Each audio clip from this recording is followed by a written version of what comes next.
आपका insurance agent जब आपके पास आता है और जब आपको प्लान बताता है तो बहुत इंटरेस्टिंग लगता है। वहीं दूसरा एजेंट आता है और उस प्लान को बकवास बता के चला जाता है। तो क्या आपका इंश्योरेंस जो डिसीजन था वो गलत था? तो चलिए दोस्तों, इसी इंश्योरेंस और सेविंग प्लान्स को लेके ये वीडियो आपके सामने लेके हाजिर हो चुका हूं। मुझे बहुत सारे कॉल्स रिसीव हुए, मोर देन लगभग 100 से 150 कॉल मैंने इस 1 मंथ के अंदर अटेंड किए, जो कि बहुत सारे लोगों के डाउट्स थे। तो उन डाउट्स को और उनकी सारी प्रॉब्लम्स को लेके आपके सामने हाजिर हो चुका हूं। मैं अजय किशोरी वाला bizify.com की ओर से आप सभी का स्वागत करता हूं। तो चलिए दोस्तों, वीडियो को शुरू करते हैं।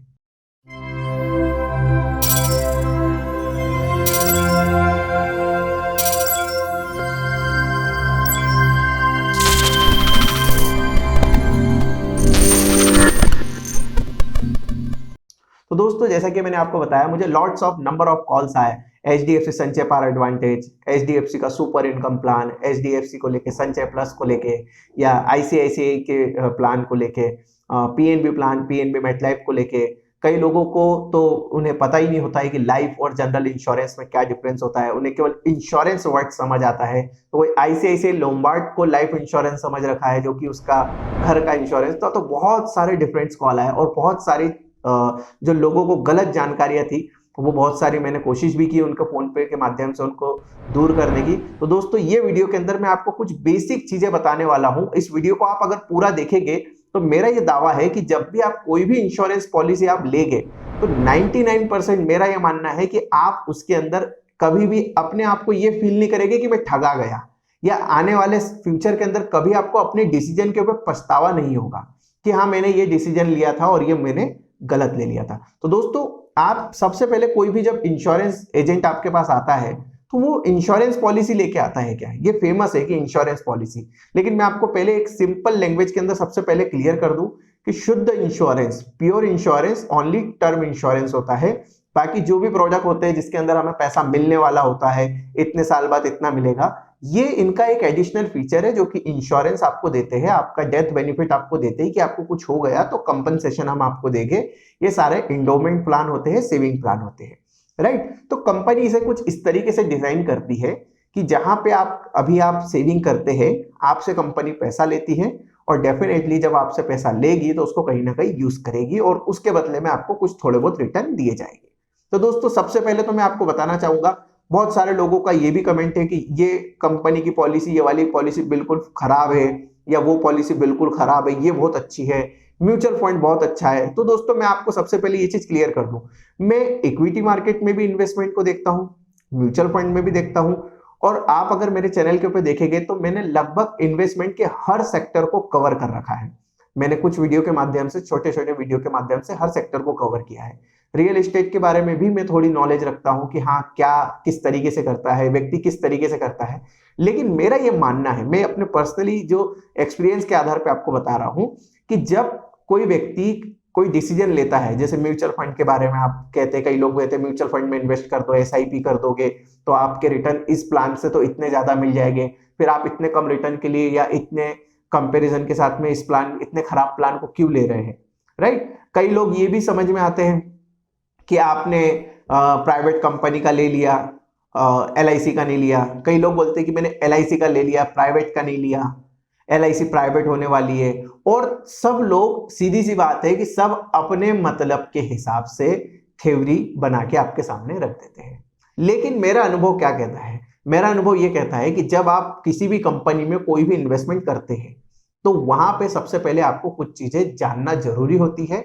आप किसी भी कंपनी के साथ जाए, मैं किसी कंपनी को प्रमोट नहीं कर रहा कि आप ICICI का ले लीजिए, ICICI प्रूडेंशियल के साथ जाइए, या आप LIC के साथ जाइए, या आप HDFC लाइफ के साथ जाइए, या आप PNB के साथ जाइए, SBI के साथ, किसी भी कंपनी की, इंश्योरेंस कंपनी के साथ आप जा सकते हैं। लेकिन क्या आप जो प्रोडक्ट ले रहे हैं, जिस नीड के लिए ले रहे हैं, जिस चीज को कंप्लीट करने के लिए ले रहे हैं, क्या वो आपकी कंप्लीट होगी? सबसे पहले ये चीज आपको देखना है। मैं आपको इस वीडियो के अंदर ऐसी 5 ध्यान रखने वाली बात बताने वाला हूं दोस्तों, जिसे आप याद, एक तो लिख के रख लीजिए कि जब भी आपको पॉलिसी लेनी है इन 5 चीजों का ध्यान रखना है, तो आपका जो इन्वेस्टमेंट डिसीजन रहेगा वो खराब नहीं होगा, राइट। सबसे पहली चीज, अगर आप अपने इन्वेस्टमेंट डिसीजन ले रहे हैं तो सबसे पहला जो एक कभी भी कोई भी आप प्लान समझ रहे हैं, कोई भी एक एजेंट आया है वो आपको कोई प्लान समझा रहा है, ठीक है, तो आप उसको सबसे पहले ये समझ लीजिए कि कोई भी कंपनी आपको अनलिमिटेड, वो कहते हैं ना कि 1 रुपए के बदले में आपको 1 लाख रुपए दे देगी,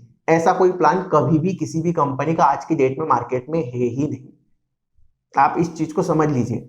अगर मैं आपको सिंपल सी बात हूं 25 लाख रुपए बता रहा हूं या मैं आपको 25 करोड़ रुपए बता रहा हूं, तो फर्क पड़ेगा कि आप उसकी प्रीमियम कितनी पे कर रहे हैं, फर्क पड़ेगा कि आप उसके अगेंस्ट के अंदर कितना समय दे रहे हैं, और फर्क इससे पड़ेगा कि आपने उसके अगेंस्ट के अंदर कौन कौन सी फैसिलिटीज को लिया है। जैसे कि एग्जांपल के लिए सबसे पहले मैं टर्म इंश्योरेंस को लेता हूं। बहुत छोटी प्रीमियम होती है कंपैरेटिवली किसी भी सेविंग प्लान के अगेंस्ट, लेकिन उसका बेसिक फीचर क्या है? उसका बेसिक फीचर है आपको कवर करना, आपकी लाइफ को कवर करना, राइट। तो आपको अगर आपकी किसी भी कारण से डेथ होती है तो वो 1 करोड़ रुपए आपको दे देते हैं, जो कि किसी भी सेविंग प्लान के अंदर अगर आप 1 करोड़ का आप लेने जाएंगे तो लगभग ये मान के चलिए कि आपको एक अच्छा और बड़ा हेवी आपको अमाउंट देना पड़ेगा, राइट। मैंने अभी किसी को दिया है तो अगर सालाना में उनका निकाल के देखूंगा रेगुलर के अंदर तो 5, 7, 8 लाख 10 लाख रुपए भरता है और उसको 1 करोड़ का कवर लगभग मिल जाता है, और इससे भी कम में, राइट। तो आप सबसे पहले इस चीज को समझ लीजिए कि बिल्कुल एकदम कह सकते हैं ना वो होती है चिट फंड कंपनी होती है कि एक दिन में करोड़पति बन जाओगे इस प्लान को लेने के बाद, ऐसा कुछ भी नहीं होता। तो सबसे पहले आपको बहुत बेसिक रिटर्न्स होते हैं और उन बेसिक रिटर्न्स के आसपास ही हर कंपनी का 19, 20, 21 के रेंज के अंदर प्रोडक्ट्स होते हैं। तो सबसे पहले इस चीज को समझ लीजिए।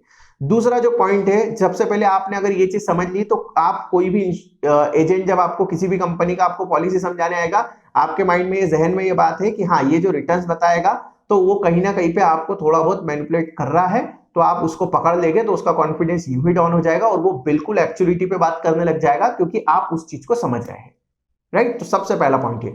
दूसरी चीज आप क्या कर सकते हैं? दूसरी चीज एक चीज समझ सकते हैं कि आप अगर उस प्रोडक्ट को ले रहे हैं तो उस प्रोडक्ट का अपकमिंग फ्यूचर के अंदर क्या उपयोग होगा।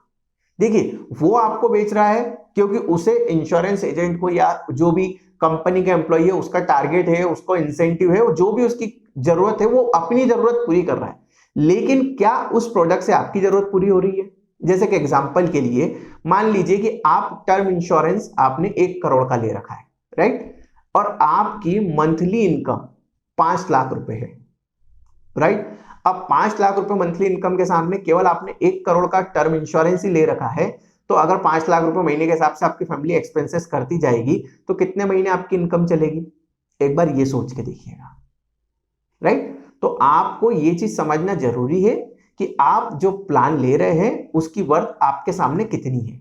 अगर वहीं पे कोई व्यक्ति जो 20,000 रुपए महीना कमाता था या 15,000 रुपए महीना कमाता था और अगर उसको किसी कंपनी ने 1 करोड़ का टर्म इंश्योरेंस दे दिया और वो 1 करोड़ के टर्म इंश्योरेंस के सामने उसका क्लेम आ गया तो डेफिनेटली उसके परिवार के लिए बहुत एक बड़ी रकम हो जाएगी। तो आप सबसे पहले इस चीज को समझिए कि वो प्लान के अंदर जो भी फैसिलिटी आ रही है, मैं बात करता हूं सेविंग की, तो सेविंग प्लान के अंदर सबसे पहले आपको क्या क्या चीज वो देने वाला है और वो आप क्या यूज करने वाले हो इस चीज को समझिएगा। तो दूसरी एक चीज रिक्वायरमेंट रहती है कि फ्यूचर के अंदर मुझे वो कितना मिलेगा। इन सब चीजों के बारे में अगर थोड़ा बहुत आप समझ सकते हैं, आप एजुकेटेड है, तो इन्फ्लेशन जो महंगाई दर होती है उसको भी दिमाग में जहन में रख के आप थोड़ा सा उस प्लान को कंपेयर कर सकते हैं, राइट। अब मैं बात करता हूं कि कई बार क्या होता है कि हम चाहते हैं कि मैं 5 साल भर दूं, मैं 3 साल भर दूं, 10 साल भर दूं और मुझे मिलना चालू हो जाए पैसे, राइट। पैसे भी मिलेंगे, लेकिन आप इस चीज को समझ लीजिए, आप अगर किसी बैंक में एफडी करने जाते हैं तो वहां का चार्ट लगा रहता है कि अगर आपने 90 दिन के लिए एफडी की है तो इतने परसेंटेज के हिसाब से ब्याज मिलेगा, आपने 1 साल के लिए 11 महीने के लिए की है, 1 साल के लिए की है, 3 साल के लिए की है, आपने कितने साल के लिए की है उसके हिसाब से ब्याज की दर आपको अलग अलग दिखेगी। जितना ज्यादा समय उतनी ब्याज की दर ज्यादा। तो सीधी सी प्लान है, हर प्लान का सिंपल फार्मूला है कि आप उस कंपनी को अपना पैसा जितने ज्यादा दिन उपयोग करने देंगे वो आपको उतने ज्यादा रिटर्न्स देगी, आप जितना कम समय देंगे उतने कम रिटर्न्स देगी, राइट। तो दोस्तों इस चीज को आप नोट डाउन कर लीजिए कि सबसे पहली चीज कि आपको वो जो प्रोडक्ट से रिटर्न्स आने वाले हैं आप उसका यूटिलाइज क्या करने वाले हैं। अगर मान लीजिए कि एग्जाम्पल के लिए कोई अपनी बच्ची के लिए जमा करता है कि मेरी बच्ची छोटी है, जब वो 21 साल की हो जाएगी तो उसकी शादी के लिए पैसा लगेगा, या मुझे उसके फर्दर एजुकेशन के लिए कुछ पैसा लगेगा, तो मैं उसको जमा करना चालू करता हूं, तो मेरा एक इनकम एक जो है यहाँ पे भी मैं इन्वेस्टमेंट कर सकता हूँ। दूसरी एक चीज हम ये कह सकते हैं कि मान लीजिए आपने तो चलिए इनकम पर्सन है, जो अभी की गाइडलाइन चल रही है उस हिसाब से कि इनकम पर्सन को टर्म इंश्योरेंस मिलेगा। अगर आपकी जो हाउसवाइफ है, अगर आपकी जो वाइफ है वो हाउसवाइफ है, उसको टर्म इंश्योरेंस किसी कारणवश नहीं मिल पा रहा है, लेकिन आप किसी सेविंग प्लान के थ्रू उसको इंश्योर्ड करना चाहते हैं, तो डेफिनेटली आपकी रिक्वायरमेंट क्या होगी, जिस कंपनी के अंदर मुझे डेथ बेनिफिट या जिस कंपनी के अंदर इंश्योरेंस बेनिफिट मुझे लंबे समय के लिए और ज्यादा मिलेगा, मैं उस प्लान के साथ जाना चाहूंगा। तो आपकी बेसिक नीड क्या बनाई आपने कि मुझे इंश्योरेंस जो है ये उसके सामने, मतलब उस प्रोडक्ट, उस व्यक्ति का मैं इंश्योरेंस करना चाहता हूं इस प्रोडक्ट के साथ में, तो आपकी ये सबसे बेसिक नीड हो गई, राइट। अब मैं बात करता हूं तीसरी जो चीज ध्यान रखना होती है, ठीक है, सबसे इंपॉर्टेंट चीज, व्यक्ति यहीं पे सबसे ज्यादा धोखा खाता है। व्यक्ति क्या करता है, जब कोई भी एजेंट आता है वो एक नॉर्मल सा ब्लैंक पेज लेता है, उसके ऊपर पेन से लिखना चालू होता है और फिर सारी चीज वो आपको एक्सप्लेन करना चालू करता है, उस हिसाब से एक्सप्लेन करता है जिस हिसाब से वो याद करके आया है या जिस हिसाब से उसका प्रेजेंटेशन उसने बना रखा है। तो डेफिनेटली जब आप किसी भी, आपने अधिकतर देखा होगा जब आप किसी मेडिकल के पास जाते हैं या किसी डॉक्टर्स के पास जाते हैं, तो वहां पे किसी कंपनी का एमआर आता है, मार्केट रिप्रेजेंटेटिव, तो वो क्या करता है, उसने एक दवा का पूरा डिस्क्रिप्शन याद कर रखा है, पूरा प्रिपेयर कर रखा है, जाके उसने बिल्कुल बहुत अच्छे से अपना प्रेजेंटेशन दे देना है, एंड देन वो ट्राई करता है कि इन सब चीजों से मेरा काम बन जाएगा। बेसिक टूल होता है। तो हर जो एजेंट आता है उसका भी अपना एक बेसिक टूल होता है। क्या टूल होता है? वो यही चीज करता है कि मुझे ये इस तरीके से प्लान समझाना है, पहले आपको ये समझाना है, फिर मुझे ये समझाना है, और स्टेज बाय स्टेज आपको उस स्तर पे लेके जाता है, कन्विंसिंग स्तर पे, जहां पे आप जाके बोलते हैं कि हाँ ये प्लान बहुत बढ़िया है। तो सबसे पहली चीज आप उससे समझ लीजिए, लेकिन प्लान आपको वो व्यक्ति नहीं दे रहा है, आप कंपनी से प्लान लोगे, जिस भी कंपनी से आप लोगे, LIC से लीजिए, HDFC से लीजिए, ICICI प्रू से लीजिए, PNB से लीजिए, SBI से लीजिए, मैक्स से लीजिए, व्हाटएवर, जिस भी कंपनी से आपको लेना है वो कंपनी आपके लिए जवाबदार है। वो एम्प्लॉय, वो एजेंट हो सकता है कि शॉर्ट ड्यूरेशन के लिए, हो सकता है लाइफ टाइम भी आपको, जब तक आपको जरूरत है सपोर्ट भी दे दे, लेकिन कंपनी से आपने लिया है, उस एजेंट से ज्यादा जवाबदारी उस आपकी कंपनी की होती है। जब बाद में कुछ भी डिस्प्यूट होगा तो आपको कंपनी को क्लेम करना होगा, एजेंट नहीं आएगा बीच में। तो आपको इस चीज को ध्यान रखना है। तो इस चीज से बचने के लिए आप सबसे पहले कंपनी का जो ऑफिशियल वेबसाइट है वहां से उस प्रोडक्ट का ब्रोशर डाउनलोड कीजिए और उसके पूरे टर्म्स एंड कंडीशन आप वहां से टैली कीजिए, वहां से वेरीफाई कीजिए कि मैं करवा के दे दूंगा। कोई भी इंश्योरेंस एजेंट, इसके अंदर ये ताकत नहीं होती है कि वो किसी भी कंपनी के प्लान के अंदर कोई भी मॉडिफिकेशन करके दे सके आपको। अगर गुलाब का फूल है तो नेचुरल ने उसके अंदर गुलाब की खुशबू ऑलरेडी डाल के रखी है। सेम चीज कंपनी होती है, कंपनी जो प्रोडक्ट बनाती है उसके फीचर उसमें डाल रखे हैं, कहीं से 2 फीचर उठा के उसमें एड ऑन नहीं कर सकते आप। अगर उसमें राइडर होगा तो ही आपको मिलेगा, नहीं होगा तो नहीं मिलेगा। तो आप इस चीज को पहले समझ लीजिए कि जो कंपनी की ऑफिशियल वेबसाइट पर है वही मिलेगा। उसके अलावा कोई व्यक्ति कितना भी आपको कुछ भी बोल दे, बोलने से कुछ नहीं होता है, जो लिखा है वही आपको मिलेगा।